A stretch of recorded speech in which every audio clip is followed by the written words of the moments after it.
Welcome to the Broncos Podcast with Troy Renck. I'm your host, Troy Renck, columnist for the Denver Post, and it is not a victory Monday. The Broncos' dream died on a refrigerated Sunday afternoon in Mile High Stadium, and not a shock as a 4.5-point underdog, but the way it went down is going to be difficult for Broncos country to forget for years and years to come. It was a very winnable game, even without Bo Nix.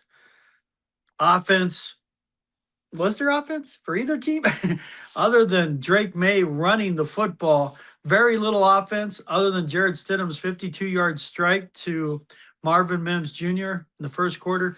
Almost no offense for the Broncos. At one point, 10 consecutive drives. That's how they finished with no points.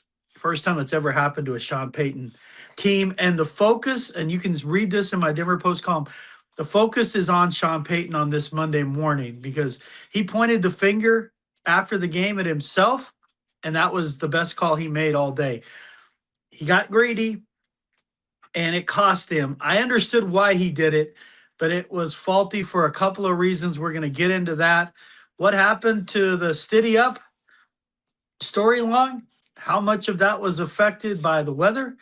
And what's next for the Broncos? What are some of the areas they need to look to improve as they try to cross the finish line? And what was an absolute surprising and smashing success of a season, coming off 10 wins to win 15 games and get to the Final Four, come within one score of going to the franchise's 9th Super Bowl. But they need work. I think we all can see that. And what are some of those moves? So we're going to get to Payton's decision, steady, not steady. And what are some of the moves the Broncos need to make to improve next season? It's all coming up after the break.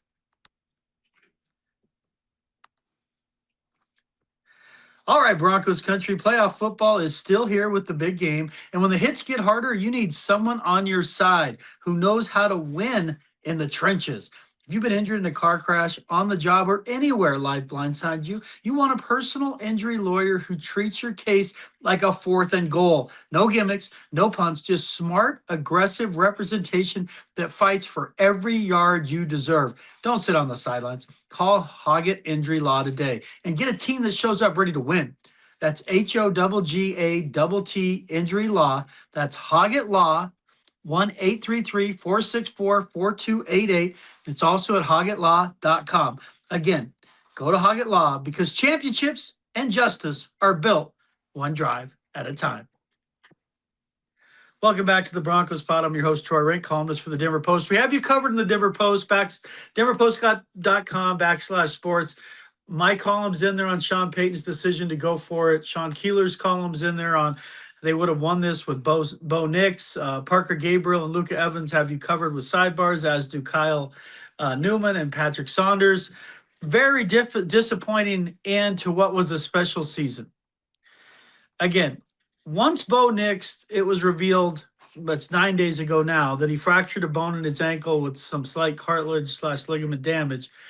The Broncos season felt like, not just the air went out of the balloon, the air went out of the locker room.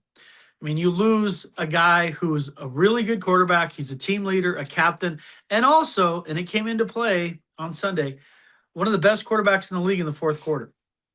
And it's hard for me to believe they would not have won that game if they had Bo Nix in the fourth quarter. But, I mean, the conditions were bad, and this isn't blaming Jarrett Stidham.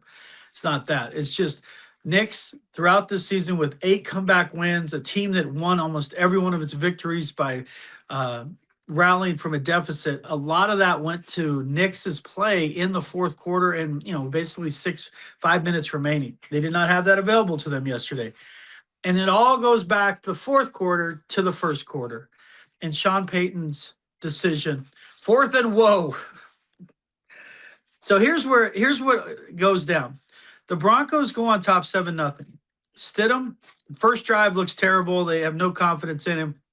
And the next drive, he misses Marvin Mims on a wide receiver screen that looked like a huge gainer, and then comes right back. Mims beats Christian Gonzalez, 52-yard gain, and then they run a play. They've barely run out of this formation, a little boot to Courtland Sutton, 6-yard touchdown, 7-0. The crowd is going absolutely bonkers. I mean, the conditions, it's the sun's out at that point. It's cold as hell, but the conditions are decent. Broncos are up 7-0. And then they get the ball and they're driving again, and they have a chance here. We'll set it up. 4th and 1 at their own 14-yard line with 9:28 remaining in the half. Up 7-0. At this point, Sean Payton has a decision to make. He calls timeout. It was crazy. Even after the game, he was like, well, they called timeout. And then, no, Sean called timeout to think it over. And he had an opportunity at that point to go up 2 scores. And you're just like, well, nothing's guaranteed with the field goal game. It was early. It wasn't late. But this is a 32-yard field goal. Will Lutz, 30 to 39-yard field goals this year, this past season, 11 for 11. It was an auto kick to go up 10-0, to go up 2 scores. So we're watching it. He calls timeout. They're a 4th and 1, and they come out and decide to go for it. And Sean Payton's thinking is go for the kill shot. Up 14-0. It's basically game over, given the way the defense was playing against Drake May. And when you look at the final score, he wasn't wrong. So I want to be fully transparent here. My column is Sean Payton looked in the mirror and blamed himself, and that's the right call. He has to live with the consequences of going for it. I like the aggression. I absolutely hated the play call.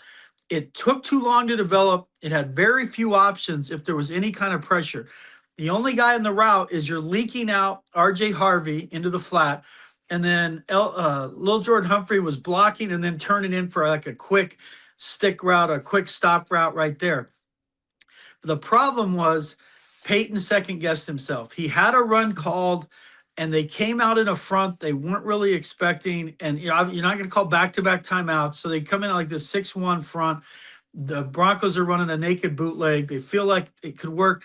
And then the way between the front and the way the Patriots attacked it and the Broncos blocked it was a complete disaster for Denver.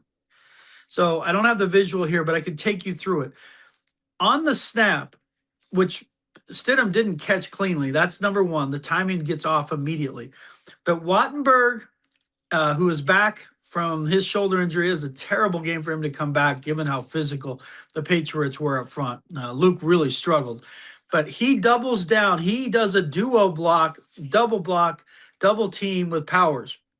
Boom. They have one guy sealed off. But the inside guy that's not blocked comes free.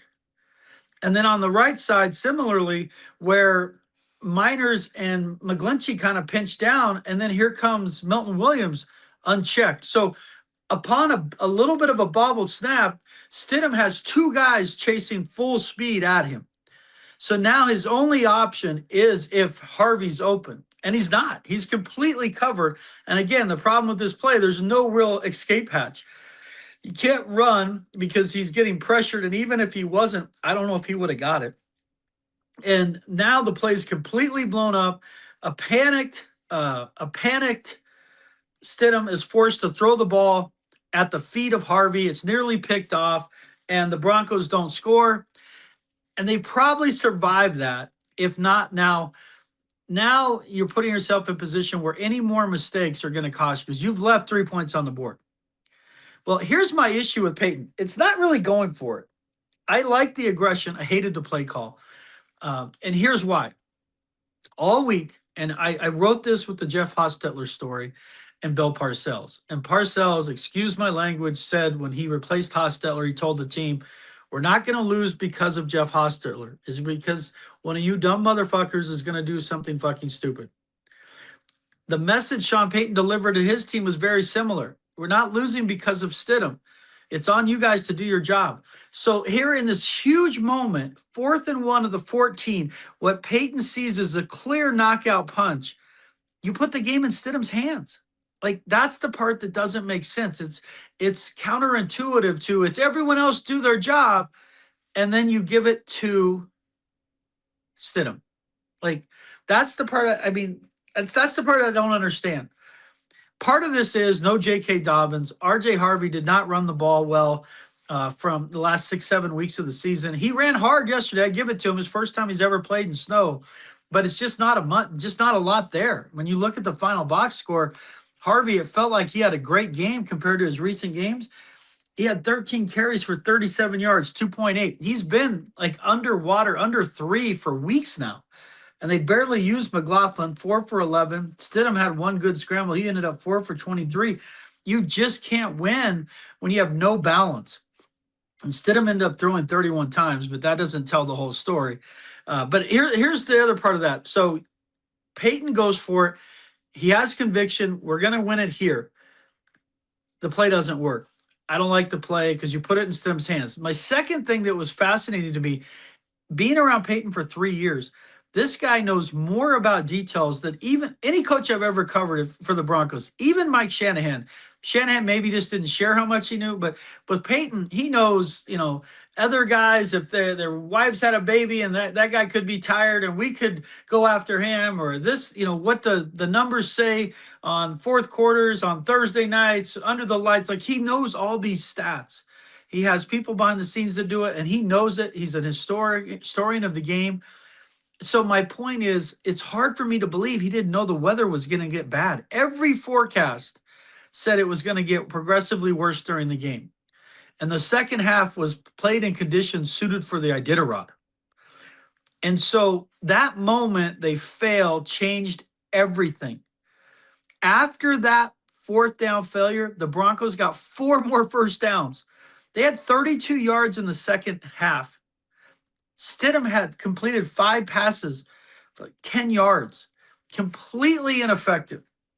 And I'm not going to blame Stidham, but he also did the one thing he couldn't do. He had one horrible mistake that was the equivalent of a pick 6. After the 7-0 missed opportunity on fourth down, the Broncos ended up with the ball back at their own 32-yard line, and Stidham takes the snap. It looks like it's supposed to, because they killed the play. Then they go back to the play. Parker Gabriel and I were watching this yesterday at the game, where like you hear on the CBS copy, like kill, and then basically like reload, like the play's killed. No, now it's back on. And I don't know if Tyler Bidet didn't hear it, but on the snap, it appears he's supposed to slip out for a screen. And instead, he kind of like stays in and then takes a wrong route, an outside route instead of inside, to turn around and pop for a screen. And so now Stidham panics, and then he's like pump fake, back. And as he goes to get rid of the ball, his arm gets hit. It's ruled a backward pass, which is a fumble. The Patriots recover. It should have been a touchdown right there. They basically stop the play on the whistle. Patriots score on Drake May. Drake May runs it in. And May was not effective as a passer. He had 10-21 for 86 yards, but he ran for 65 yards. And of his 7 carries that weren't kneel down, 6 went for a touchdown or a first down. But it goes back to that decision that Sean Payton was aggressive, and in the end it cost him, because Stidham then made the one mistake he couldn't do, which was a turnover inside the red zone. And in the second half, the Broncos had no offense. Again, the Broncos went 10 consecutive drives without points and without first downs for the most part, 4 first downs. So it was just an awful display of offense. Part of it was the weather. I'm not going to complain about the weather. It's meant to be played outside. That's football. That's part of the charm and romance of football. You can't blame that. And, if you want the new stadium to close the roof in 2031 in a game like that, yeah, fine, you get your way. But until then, this is part of it when you play in Denver in January. Sean Payton's decision, he's got to live with the consequences. Let's listen to what he said about his decision on why he went for it on 4th and 1, and what Mike McGlinchey added about his coach's decision. Here's coach, here's player on that big turning point in the game. Yeah, I mean, look, I felt like, here we are, 4th and 1. We felt close enough that, and it's also a call you make based on the team you're playing and what you're watching on the other side of the ball. So yeah, there'll always be second thoughts. As coach, how do you guys just try to get it done today? Whatever coach makes calls, I operate with what is called. It's not for me to judge or decide. I think Sean's done an unbelievable job all year with us, and we got to get better on 4th and 1. We got to convert that 4th and 1. He's going to call it. He's going to call it and go for it, and we got to execute it. Well, you heard it. Sean Payton used the word regret, second thoughts, be critical of himself, that it's on the coach. He did the right thing to fall on the sword. This is on him. And then it looks like Seth Wickersham was embedded with Peyton this past week leading up to this game. And he wrote that last week while Peyton was watching the Rams Bears, he's flipping through the channels and he saw them not take the field goal. And he basically was like, why wouldn't you kick the field goal? Why wouldn't you kick the field goal? And saying they should. And then he told Seth after the game the same thing he told us, that he had a chance. It was his call to go up 14-0. And he said right there, I wanted 14-0. That's essentially what he had told us after the game. The 14-0 he thought was going to win that game.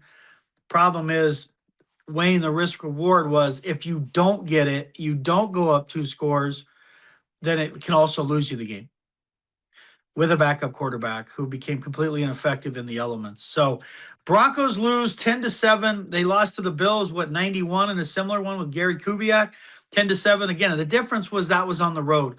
It's hard to get these games at home. That's why Sean Payton will be kicking himself this morning. That's why these players, as time passes, it's going to hurt more, because these games, when you get them at home, that's how you get to the Super Bowl. It doesn't mean you need it, but it makes it a hell of a lot easier. And the Broncos have to live with a special season ending with a punch in the throat, with their offense only scoring 1 touchdown. And now the Broncos kind of have to move forward with that. But what are some of the things that happened with the quarterback? That was the story. Jarrett Stidham had his chance. What happened with Stidham that made him so ineffective? We'll get to that after another quick break. Listen, when you face curveballs from family challenges, divorce, legal separation, child support, alimony, custody, you need a lawyer who understands human dynamics, the courtroom, and is willing to fight for your rights. You need Ted Shih. He's a graduate of Cal Berkeley Law. Ted brings 40 years of courtroom and 20 years of family law to your corner. Ted has been a social worker, a police detective. First and foremost, he's a trial lawyer. He's tried cases across Colorado and the country. Martindale-Hubbell ranks Ted among the top lawyers in the U.S. You want an expert to navigate your family challenge? Call Ted. His passion is putting you first. Ted will work to settle your case. He's not afraid to go toe-to-toe in a trial to protect your interests. Ted can be reached at theoshih@aol.com, TheoShih@aol.com, or give him a call. Write this number down, 303-475-2981, 303-475-2981. Welcome back to the Broncos Pod. It's not a victory Monday for Broncos country. Again, I wrote this week that they could win. They had an opportunity to win because Drake May has been underwhelming in the playoffs. And nothing about what I saw yesterday changed my opinion. He's been sacked 15 times. He got sacked 5 times. I don't see how the Patriots are going to beat the Seahawks with their inability to protect May. Seattle's defense is one of the top. I don't know if they're rated the top in the league. The film doesn't lie. They look like the top defense in the league.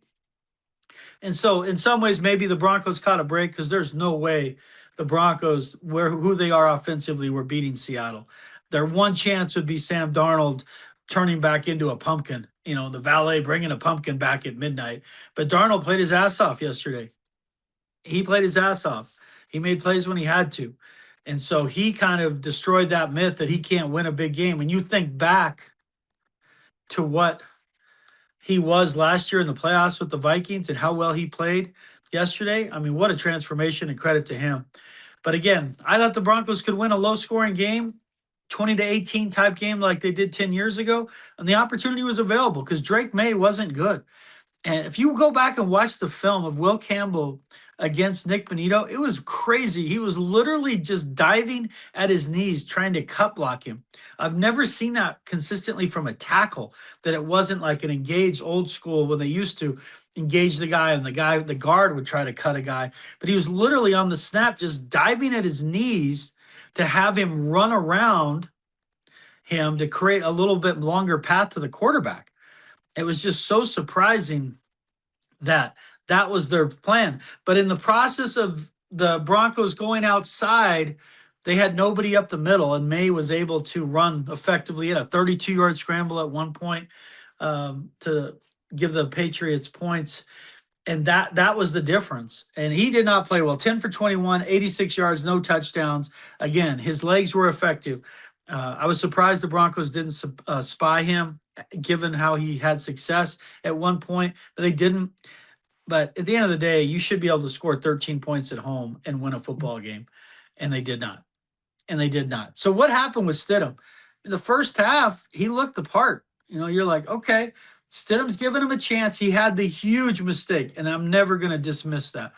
But you look at Stidham at halftime, he was giving them a chance to win. He had the huge 52-yarder. Broncos had 10 first downs at half, and you look at Stidham's numbers, 12 for 21, 123 yards. He finished the game 5 of 10 with 10 more yards passing. 5 passes for 10 yards. And those numbers basically describe how bad it looked. As the weather deteriorated, they couldn't get guys open. They couldn't get, usually when it's one of these crazy things, usually when the weather's bad, you have an opportunity. You have an opportunity for the offense to have an advantage because you know where you're going. You know the route. And the defense is forced to react. So, but they didn't. They just couldn't get off the ball. They couldn't, the cuts, guys weren't open. And again, for me, it goes back to the lack of balance, the inability to run the ball in the snow, to give yourself a chance to get your quarterback back in rhythm, hurt. And my eyes tell me this. I don't have the numbers in front of me, but when the Broncos don't run the ball, what is their default setting? Wide receiver screens. My issue with that, and I've been very clear about this, between the running back screens and the wide receiver screens, they stink, and they don't block the wide receiver screen well. You understand what it looks like and why they like the play and conceptually, but they don't block it well. I mean, how many times they throw it out there and guys are late getting there, the guy cuts, the timing's off, and it's a 2-yard gain, a 1-yard gain. I mean, we grew up, if you watch the Broncos for years, DT, Demaryius Thomas running tunnel screens for 50 yards. You just don't see that with the Broncos. Some of it's talent related. I'm not going to lie about that. But that's their default. Not running the ball. Let's go to the wide receiver screen. That's not there. And then I don't even think their tight ends caught a pass yesterday. And I would be pissed about that, except for the fact it's been that way all year. Ingram, 2 for 19. My bad. I mean, I'd said during the week, if they're going to win, you need Ingram, 5 for 60 and a touchdown. I thought they were going to have opportunities in the middle of the field. They didn't. And it's just one of those weird things when you're not running the ball well. What does it matter if Ingram's in there more and try to get him the ball because he can still be a mismatch. But Stidham, again, as the weather deteriorated, he got completely ineffective. And Bo Nix, I'm not saying he would have been effective passing the ball, but I do believe Bo Nix would have given you an option and the ability to run the ball and scramble around. Very similar to what May did. You get back there, you step, and then just go right up the middle. Or Nix is fast enough, even in the snow, to get around a corner. Stidham had a couple of nice scrambles, which is crazy, too, when you think about that 4th and 1. The hustle play by the Patriots player to knock him out of bounds short of that first. He thought he had the first. It looked like he had the first. He did not. Similarly, Stidham on the backward pass, he thought that his arm was moving forward. It was incomplete. And obviously he said he should have eaten it. And so what happened with Stiddy? It was a good story. The fans got around it with the avatars on Twitter with the sunglasses, and he comes in with the cowboy hat, Stiddy up. The problem is the hard part is you got to go do it. The story's easy. Good dude, great teammate. Everyone loves him. But he was trying to do something no one's done since 1972. Since Roger Staubach, first guy to start a conference championship game that did not start a game during the season. Again, the difference with Staubach, A, he's a Hall of Famer. And secondly, he played during that season. And he played the week before with 20 pass attempts. Even with Hostetler, he came in with 2 games remaining. Nick Foles came in with games remaining. And these guys were starters except Hostetler. They had more experience. Stidham's been a backup for a reason. Really solid backup, but a backup for a reason. You combine that against the Patriots team. I talked to Quinn Miners after the game about this. That was confusing the Broncos in the way they ran pressure, blitzes, and pressure against the run game. And you can watch that. I mean, it just felt like at times guys were coming unblocked in the run game, and they're not good enough, with Harvey or McLaughlin to guy break a tackle, and then there's open field behind, but they weren't able to get through it. And credit to the defensive game plan, and the guys were popping off in the Patriots locker room making fun of the Broncos line, like that's the number one ranked line, and their scheme was better. They got angles, they created confusion, and too many guys were going unblocked. So now you can't run. That's a problem. No J.K. Dobbins. You don't have a lot of weapons, and you don't use some of them that you have. And then the final thing is the elements. The elements were bad. There's just no way around that. And it was a disappointing performance. I mean, like Courtland Sutton, again, if they're going to win, I expect him to have 5 catches, 50 yards. He had a touchdown, but he had 3 catches for 17 yards. The drops were a problem. Again, if you went back and watched the Bears-Rams game, one of the things that was so impressive about that game in terrible conditions, no drops. Broncos have been among the league leaders in drops all season, and it bit him in the ass in this game. Sutton had a drop at one point. I think it was Humphrey that had a drop. Like, again, when you have such a narrow margin for error, 1 or 2 drops can be huge in a low-scoring game because you just can't move the sticks. Here's Sutton talking about what was kind of going wrong, his reaction to the loss and the offense and some of the issues the Broncos dealt with. Here's Courtland Sutton talking about the end of the Broncos season, one game short of reaching their goal, 2 games, obviously, and the ultimate goal of winning the title.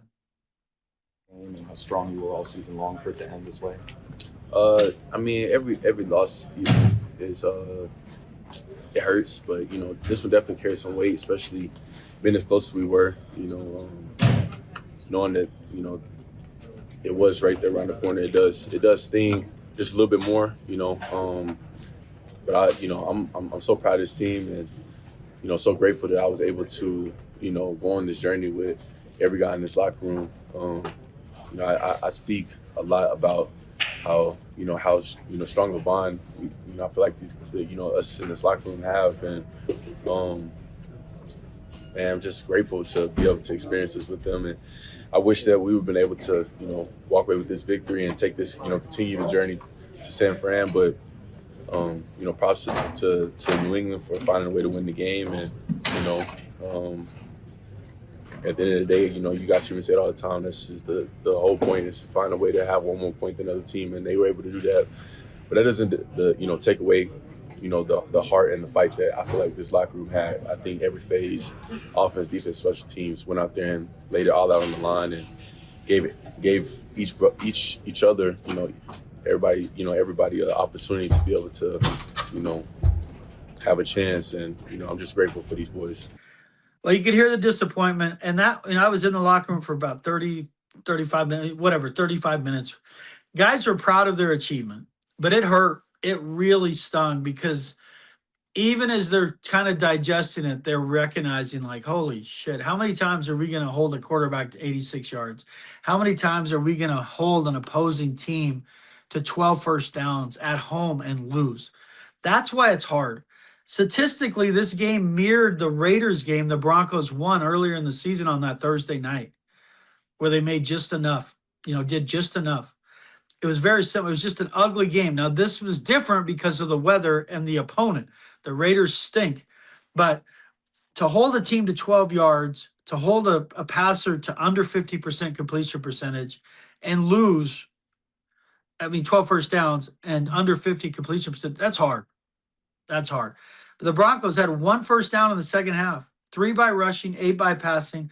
The Patriots don't help you out. They don't get penalized. They're a disciplined team, so there was no help that way. Broncos went 4 for 14 on 3rd down, and obviously that one big 4th down. So 4 for 15 on 3rd and 4th down. And Will Lutz, I don't want to get him to escape complete blame. He missed a couple field goals. The 54-yarder in those conditions, not great. But the 46-yarder, he admitted, without being able to see the lines, that perhaps they were too close to the center, and that caused the ball to come out a little lower, with the trajectory a little low and you're a little closer to the line. It allowed the field goal to get clicked by one finger, it looked like. And so that's a 46-yarder. That's one that Lutz typically makes. It got tipped at the line of scrimmage by the Patriots defensive lineman who just jumped up and got just enough of it, and it spun it off its track. You make it there, you feel like you can win a game in overtime at your place, and it didn't happen. But this game, you can't blame Stiddy for losing the game given the circumstances of not playing all year, jumping into the AFC Championship, and doing it against one of the better defenses in the league and the conditions. But there is some fault with him, and that's he needed to eat it on the play with the backwards pass. You take that turnover out of the game and they punt there, it's very likely the Broncos win. So between that play and the fourth down, not taking the points, that was the difference in the game. And we'll finish up with this, and we'll have much more of this in the days and weeks ahead. What's next for your Broncos? I think if you're being honest, Broncos country, you can appreciate and savor what this team did. Think of where they've been the previous 8-9 years. Wandering in the darkness. Last year, they finally turned a corner. Win 10 games. End the playoff drought. End the winning record drought. This year, I thought they'd go 11-6, win the division, win one playoff game. They end up winning the equivalent of 2 because they got a bye, and they get to the Final Four. They put themselves back on the map as a legitimate threat in the AFC. But they came up short, and they came up short at home, and that's always going to hurt. But you should still appreciate the season and be pissed that it didn't finish with the Super Bowl. Those two things can be true. You can love what this team did, love how they were, cardiac kids in the fourth quarter, love how Bo Nix had 8 game-winning drives to lead the NFL. Appreciate this defense under Vance Joseph, who could get a job in Arizona. We'll know probably by the end of this week. Davis Webb is a strong candidate in Buffalo and the Raiders. They could lose him as their passing game coordinator. He's a guy, both those guys they need to keep. But this is why it's hard to repeat success in the NFL. You lose your coaches. They're going to lose John Franklin Myers as a free agent. So your defense changes a little bit. But most of their pieces are back, and they no longer have the dead cap money associated with Russell Wilson. So as you sit here and you're mad at the weather, you're mad at the cold, you're mad your car won't start, you're mad at the ice on your windshield, and you're, of course, mad the Broncos lost. You can take a deep breath and find consolation in they're going to have cap room.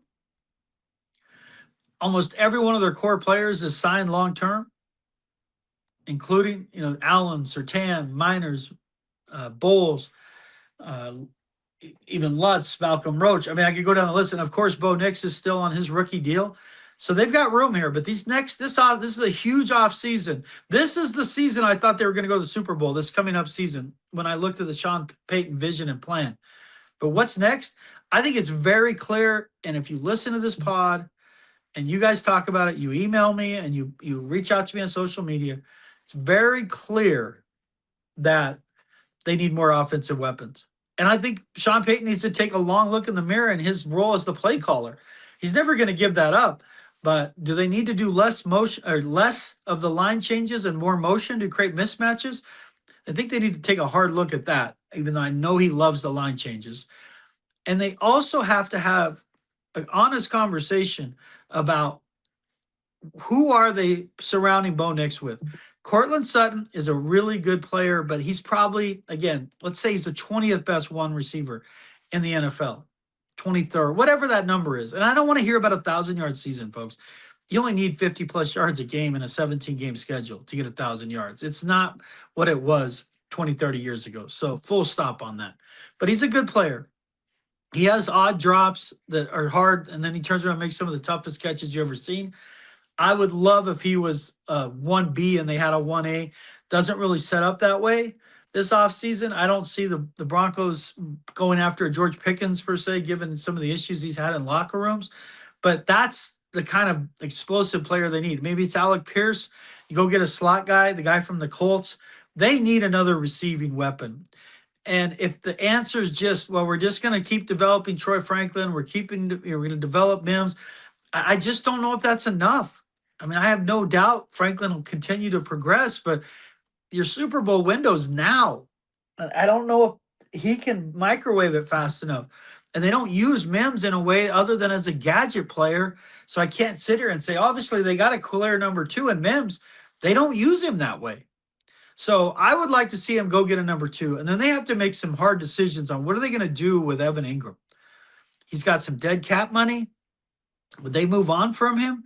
It's a bite enough that I don't know that they would. But if Ingram comes back, they have got to figure out a way to utilize him more. And maybe that's, hey, you got to put on 10 pounds and be more functional in the run game to where we can run double tight end sets. I mean, that's hard to do at his age to do that. But Adam Troutman and Ingram and Atkins, like that's not enough. That's not enough. So in the draft, and then the final part is the running back situation. They face an interesting decision with Dobbins. If the money's right, I'd love to bring Dobbins back, but you got to go get a back in the draft. And obviously Harvey's going to come back, but you need to find a way to add somebody that can be a true one if he's down, meaning Dobbins. And I don't know, and they may pass on Dobbins because of the injury history. He was so good when he was healthy, but his injury history is real. He hasn't finished the season ever, really. And, he played 10 games, 772 yards. He was one of the best running backs in the NFL. But if you're going to bring him back, you have to have a clear 1A, 1B. And for me, Harvey, I don't know that he's ready for that. Again, if we're talking about getting the Super Bowl next year, can you sacrifice wins to develop Harvey, to develop Franklin?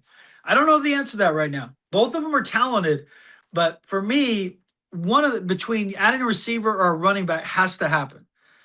And it's just where they are in their process. It's where they are in the process.